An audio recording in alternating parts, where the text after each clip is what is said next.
They said she was a bargaining chip, a slip of a girl wrapped in linen and a woman's promise, handed over for the weight of gold. In the market at dawn, her stepmother counted coins with hands that never shook. The girl tasted iron on the air and smelled burning bread and felt, for the first time, how small a human can be when priced.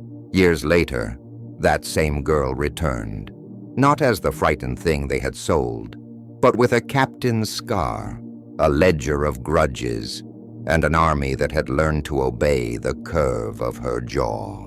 What began as petty greed would become a lesson in power, and every man who'd laughed at her once would remember the sound of coins falling and the sound of an army answering a single name.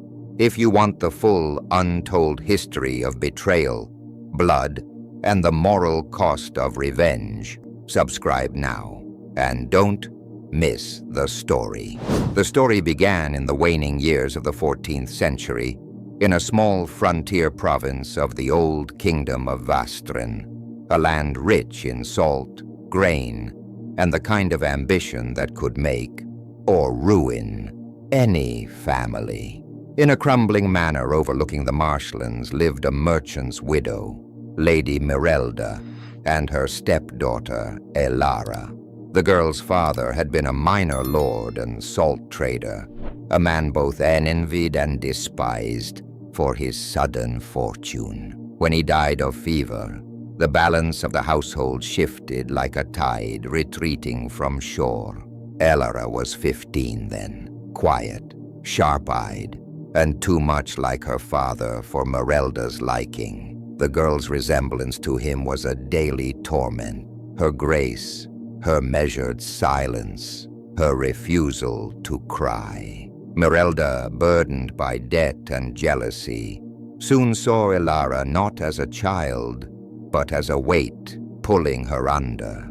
So when a foreign envoy from the southern kingdom of Rastel arrived, seeking noble hostages as part of a trade bargain, Mirelda did not hesitate. She sold her stepdaughter as part of the deal, a guarantee of loyalty sealed in gold and silence. Elara remembered the day vividly.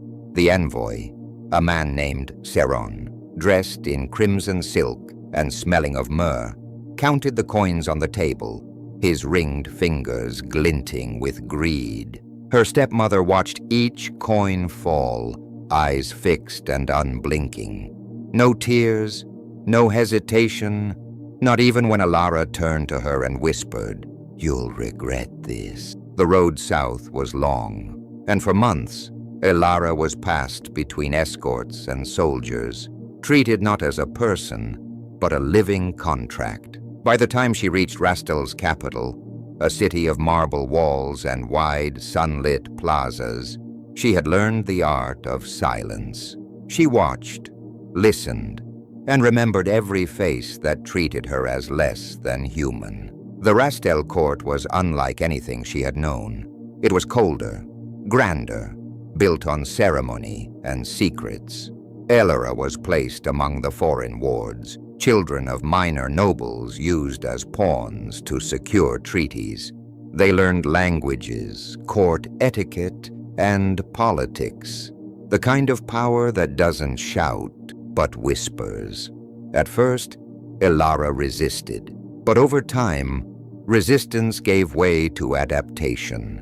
She discovered that knowledge could be sharper than any blade. Her poise caught the attention of Lady Safine, a noblewoman known for tutoring the queen's nieces. Safine saw in Elara something dangerous, a girl capable of restraint in a court of chaos. Under her mentorship, Elara learned diplomacy, history, and the subtle science of control. Yet beneath the surface, her anger matured, not into wild hatred, but into something colder, calculated, like metal cooling into a blade.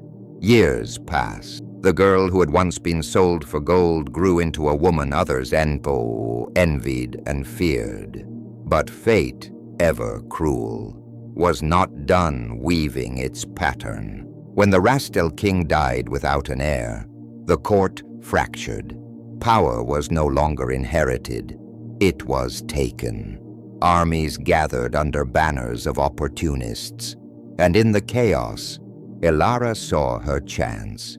She had no claim to a throne, but she had something more valuable: the loyalty of soldiers who had followed her through the unrest, men who'd seen her courage when the palace burned, who whispered her name as a symbol of survival. Her rise was not loud, it was surgical.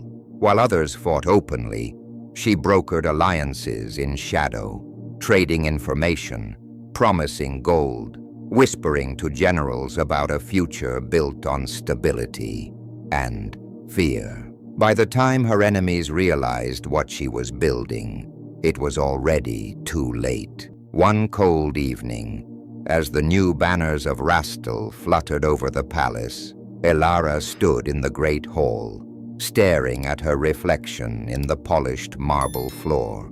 The woman staring back was unrecognizable from the girl who had once been sold. Her eyes were darker now, not from cruelty, but from clarity.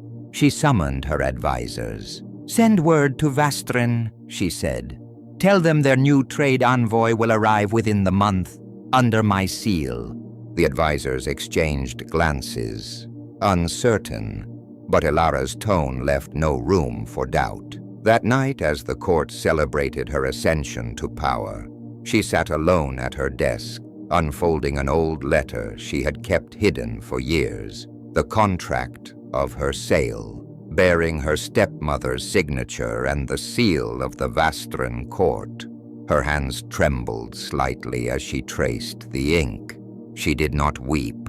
Instead, she whispered to herself, almost tenderly, "You'll regret this." Outside, thunder rolled across the distant hills. It wasn't the sky she was listening to. It was the sound of hooves in her mind, the echo of an army yet to move. For Elara had already begun gathering her forces, not for conquest, but for reckoning. And when she finally returned to the land that had betrayed her, it would not be as a lost daughter, but as the shadow of every choice they made in greed. When Elara's ship reached the gray coasts of Vastren after nearly a decade in exile, the sea winds smelled the same: salt, smoke, and something bitter that clung to memory. She stood at the prow, wrapped in a dark cloak stitched with the emblem of Rastel's new seal, the mark of authority she had once been denied. Behind her stretched a fleet, not vast, but disciplined: mercenaries, traders, and former soldiers who owed her more than coin. They called her Lady Regent, but to her, that title meant little. She had returned not for a throne, but for a debt. Vastren had changed. The once prosperous trade routes were strangled by war. Noble houses had collapsed under the weight of greed, and in the center of it all, still standing, was the Mereldan estate, her childhood home. Its walls were cracked, its fields half barren, but its gates were guarded. Word of Elara's arrival reached them before her ship even anchored. Her stepmother, Lady Merelda, was still alive, older now. Her beauty hardened into something brittle. She had survived by remarrying a local magistrate, feeding him half-truths and sympathy until he mistook her cruelty for strength. When she heard that an envoy from Rastel demanded audience, she laughed bitterly. "Another vulture come to pick the bones of this land," she said. She could not know that the envoy was the girl she had once sold. Elara entered the manor unannounced. No fanfare, no herald. The servants did not recognize her, though some said she looked familiar.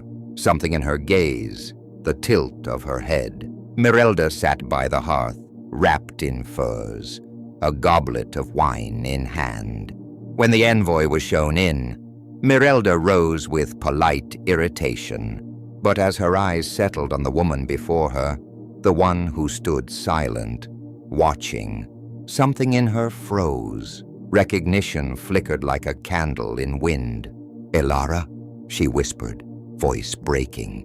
"No, it can't be." The silence that followed was heavier than any sword drawn in war.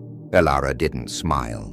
She only bowed her head slightly, her voice calm, almost formal. "You sold me," she said, "for 30 bars of gold and a promise you never fulfilled." Mirelda staggered back, clutching the table. "I did what I had to. The estate was dying. Your father left me nothing. You were just a transaction," Elara finished for her. "You were always good at those." Mirelda's words stumbled out, half defensive, half pleading. "You think you know sacrifice? You think I had a choice? I was drowning, Elara. You were expendable," Elara said softly. "Yes, you made that clear." Outside, thunder cracked. The soldiers who had escorted Elara stood in the courtyard, their torches flickering in the rain. Every word spoken inside that house carried like prophecy through the open doors. Elara stepped closer. "I did not come here for vengeance," she said, her tone steady, almost kind. "I came to see if you remembered what you did, if you still counted the gold." Mirelda's breath came sharp. "And what now? You'll take what little I have left, burn this place like they burned your heart?" Elara looked around the manor. The same tapestries, the same table where her life had been sold. Nothing had changed except her. "No," she said. "I came to give you something you never gave me. Mercy." She turned to leave, her cloak sweeping over the stone floor. But before she reached the door, Mirelda spoke again, her voice trembling not with guilt, but with desperation. "Wait, you think this land will follow you? You think these people will bow to a girl who betrayed her own blood, to a foreign crown? You're nothing but a rumor in fine clothes." Elara paused. Slowly she turned her head, her expression unreadable. "You're right," she said. "A rumor travels farther than truth, and mine has already reached the palace." At that moment, the doors burst open. A messenger entered, soaked from the storm, bowing low. "My lady, news from Rastel. The council has declared you sole governor of the northern provinces. The crown recognizes your claim." The room fell silent. Mirelda's face drained of color. "Governor?" she whispered, her voice hollow. Elara met her eyes not with cruelty, but with quiet finality. "The gold you sold me for built your comfort. The gold I earned rebuilt a kingdom." She stepped past her stepmother out into the rain. The soldiers bowed as she passed. The villagers, drawn by the noise, gathered beyond the gates. For the first time, they saw her, not as the lost daughter of a disgraced house, but as the woman who had survived the fire they had all feared to face.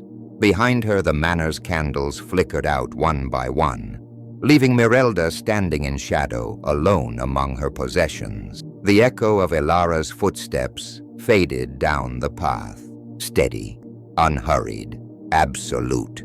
But as Elara mounted her horse, a rider approached from the forest, one of her captains, pale and breathless. He dismounted and knelt, rain streaking his armor. "My lady," he said, "Rastel's council has turned. They've sent assassins after you. Someone betrayed your name at court." For a long moment, Elara said nothing. The rain fell harder.